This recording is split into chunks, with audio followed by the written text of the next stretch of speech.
모두가 아는 첫 문장의 그 소설, 설국, 과연 좋은 책인지 혹은 좋아하는 책인지 몇 개의 질문을 통해서 생각을 해볼 건데요. 기본적으로는 책을 읽어본 분들을 위한 영상이지만 혹시나 모르는 마음에 줄거리 요약을 아주 짧게 말씀드리고 제가 던지는 질문들을 여러분께도 한번 스스로 던져보시기 바랍니다.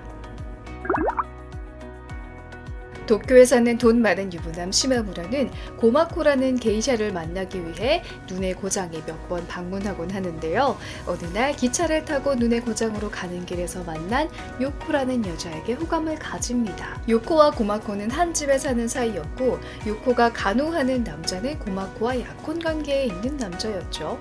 시마무라는 고마코와 요코 둘 다에게 호감을 느끼는 상황에서 둘의 관계에 대해서 조금 더 깊은 정보를 알게 되고 고마코와 헤어질 결심을 했던 날 창고에서 불이 나서 요코가 부상을 당하는 것으로 소설은 끝이 납니다. 연인 사이에 대화가 오가는 것만으로도 사랑을 확인하고 사랑을 키울 수는 있지만 그래도 그 이상의 어떤 끌림이 있다는 것, 그렇기 때문에 둘만의 관계가 특별하고 돈독해지는 거잖아요. 그래서 이게 과연 그냥 애틋한 건지 바라보는 건지 후원하는 건지 우정인 건지 사랑인 건지 그걸 조금 더 정확하게 알아야 독자 입장에서는 고마코건 시마무라건 몰입을 할 수 있게 되는데 그게 불가능하다 보니까 답답하게 느껴지는 겁니다. 그래서 고마코가 좋아, 요코가 좋아. 소설 첫 장면에서는 요코가 가진 청순하고 깨끗한 아름다움이 끌린다고 나오는데 또 고마코랑 사이가 이렇게 흘러가는 걸 보면 또 그녀를 특별하게 생각하고 있구나 이런 느낌도 받거든요. 그래, 어차피 애초에 시작 자체가 유부남이 불륜을 저지르는 걸로 시작은 했다지만 그렇다고는 해도 한 집에 사는 두 여자를 동시에 좋아하는 건 반칙 아닌가 이런 분노를 일으키기도 하는 그런 구조도 보입니다.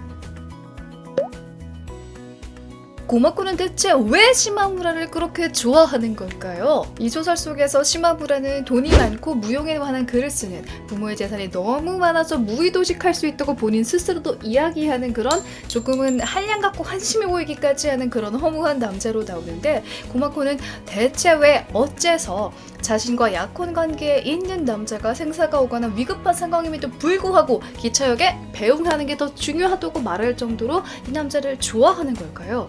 돈 때문에 좋아하는 것도 아니고 자기를 자주 찾아와 주는 것도 아니고 대체 왜 좋아하는지요? 조금은 명확하지 않아서 그래서 몰입을 좀 어렵게 하기도 합니다. 뭐 내가 보고서를 읽겠다는 것도 아니고 원래 그런 소설이라는 거 알고 읽기도 했지만 그렇다고는 해도 이렇게까지 불친절하게 나에게 정보를 줘도 되는 거야? 라는 불만이 조금 생기기도 합니다. 소설에 대한 불만을 말하려면 아직도 조금은 더 남았지만 이쯤에서 왜 이 소설은 유명한 것인가에 대해서 생각을 해보겠습니다. 누구도 부정하지 않을 테지만 이 소설에서 무언가를 묘사하는 아름다움에 대해서는 박수를 100만 번을 쳐도 모자랄 정도입니다.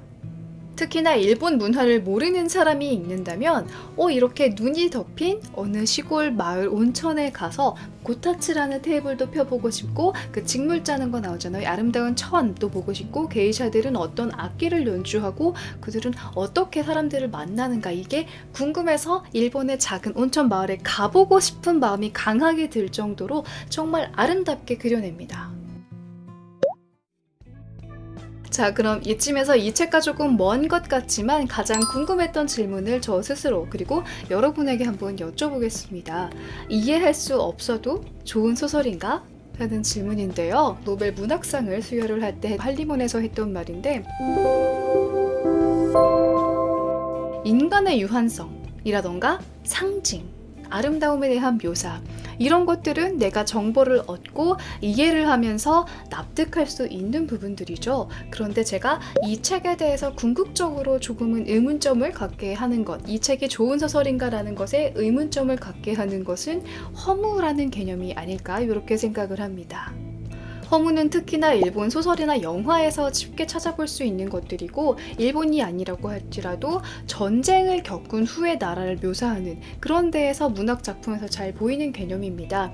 그런데 지금 현재를 살아가고 있는 사람에게는 허무를 느낄 수 있는 경험, 그 기회가 많지는 않을 것 같아요. 그래서 문득 생각을 해본 건 우리가 빛을 볼 때 가시광선 안에만 볼 수가 있고 자외선, 적외선의 영역은 다른 영역이잖아요. 그런 것처럼 보통 이 밀레니얼 세대들의 보통의 삶의 영역에서는 생계라는 영역 안에서 치열하게 그 안에서 많은 것들이 이뤄지죠. 오히려 무언가를 성취하지 못해서 쉽게 포기를 해버릴 뿐인 거예요. 그런데 허무라는 그런 느낌이 들기 위해서는 생계보다 더 급박한 생존의 문제가 걸려 있었던 전쟁이라는 아픔을 겪었던 사람들이 느끼는 허무함도 있을 수 있겠고, 생계보다 그 이후, 그러니까 이 주인공도 굉장히 많은 자산을 가지고 있죠. 오히려 어떤 재산과 성공과 성취를 가진 이후에 그 이후를 바라보게 되는 허무, 이런 것들이 있는 거예요. 그래서 저도 그렇고 밀레니얼 세대에게는 이렇게 허무라는 것을 경험하기에는 이 생계의 영역 안에서 치열하게 살고 있기 때문에 쉽게 공감할 수 있는 감정이 아닌 걸까, 이런 생각이 들었습니다. 하지만 지금은 생계의 영역 안에서 바쁘게 살고 있는 사람들이라고 할지라도 살면서 한 번쯤은 이 영역을 벗어나는 강렬한 그런 감정을 느끼게 되는 사건이 일어날지도 모릅니다. 그리고 그 사건에 대한 여러 가지 사람들의 생각을, 감각을 담은 소설이 그래서 문학이라는 장르에서 다루고 있는 걸지도 모르죠.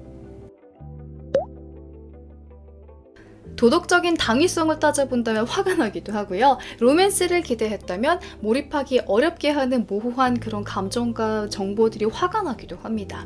그뿐인가요? 소설로서의 재미를 기대했는데 뭐야 이거 읽어나가는 서사의 구조가 뭐 이렇게 얼렁뚱땅이고 절 알 수가 없는 거지?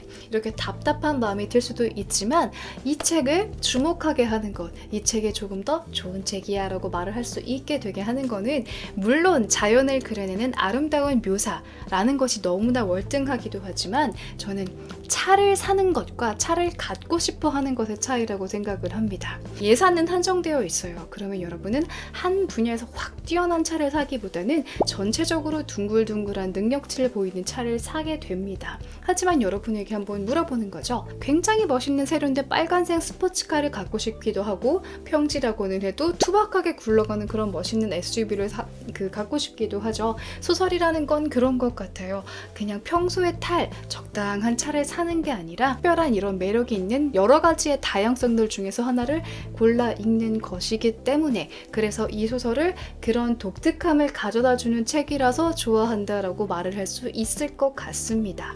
취향이냐고 여쭤보신다면 제 취향은 아니에요. 하지만 그래, 다양한 책을 읽을 것이기 때문에 그 중에 하나로 이렇게 읽어볼만 하다라는 저의 생각입니다. 언제나 뒤죽박죽이고 항상 대중적이고 편협한 시각을 가지고 있는 것 같지만 그래서 어쩌면 여러분께는 공감을 할 수도 있는 책 리뷰 재밌게 보셨다면 구독 누르는 거 잊지 마시고 여러분 우리는 자주 만납시다. 안녕.